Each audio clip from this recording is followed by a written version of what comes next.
Aujourd'hui, on va parler des deux poids lourds de l'IA, ChatGPT et Claude. À première vue, on pourrait croire qu'ils font à peu près la même chose. Mais la vraie question, c'est est-ce qu'on peut vraiment les utiliser de la même manière et obtenir les mêmes résultats? Eh bien, pas si sûr.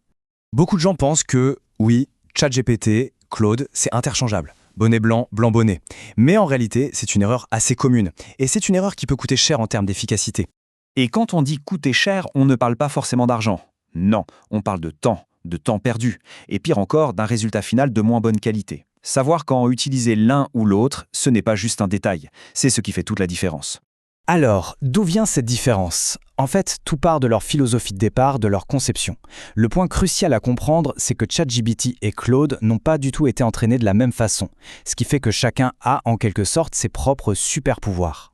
D'un côté, on a ChatGPT conçu par OpenAI. Lui, il est optimisé pour la vitesse et la créativité. C'est une vraie fusée pour le brainstorming ou pour générer du code à la vitesse de l'éclair. De l'autre côté, il y a Claude d'Anthropic. Lui, c'est tout l'inverse. Il a été pensé pour la profondeur, la précision.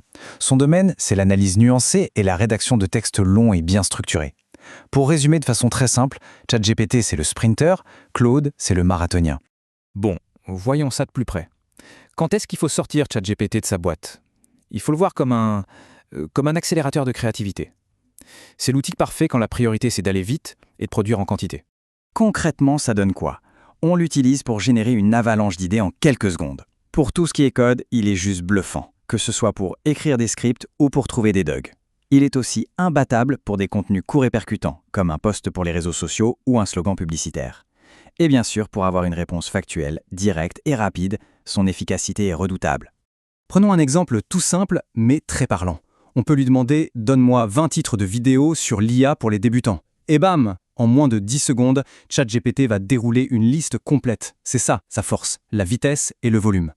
Allez, passons à Claude. Si ChatGPT est notre sprinter, Claude, c'est clairement le marathonien de l'équipe. C'est l'analyste de fond, l'expert qu'on va consulter quand la qualité et la profondeur sont tout simplement non négociables.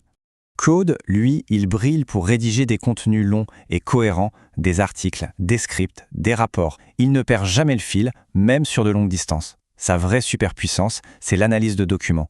On peut lui donner un PDF de 50 pages et il va en extraire l'essentiel. Il est aussi bien meilleur pour formuler des réponses nuancées qui tiennent compte du contexte et pour travailler sur des projets stratégiques qui demandent une vraie réflexion.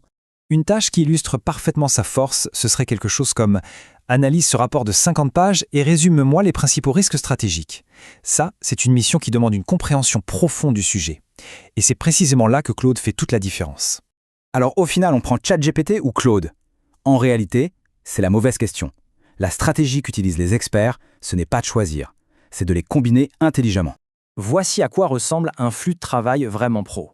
Étape 1, l'idéation. On demande à ChatGPT 30 idées de titres de blog. Ça prend 10 secondes, top chrono. Étape 2, l'exécution. On choisit le meilleur titre de la liste et on passe le relais à Claude pour qu'il rédige un article de fond de 2000 mots, bien construit et argumenté. Le résultat, on obtient le meilleur des deux mondes, on fusionne la vitesse de l'un avec la profondeur de l'autre. C'est le combo gagnant. Pour résumer, voici une sorte de guide de décision rapide. Pour du brainstorming, du code ou un contenu court, on pense ChatGPT. Par contre, pour un article de fond, l'analyse d'un document ou une réflexion stratégique, là, c'est Claude. Si on garde ça en tête, on est presque sûr de toujours faire le bon choix. Au final, on voit bien que le débat ChatGPT contre Claude est un peu dépassé. La vraie question, celle que les pros se posent, ce n'est plus lequel choisir, mais plutôt comment les faire travailler ensemble. C'est ce changement de perspective qui va vraiment démultiplier les résultats.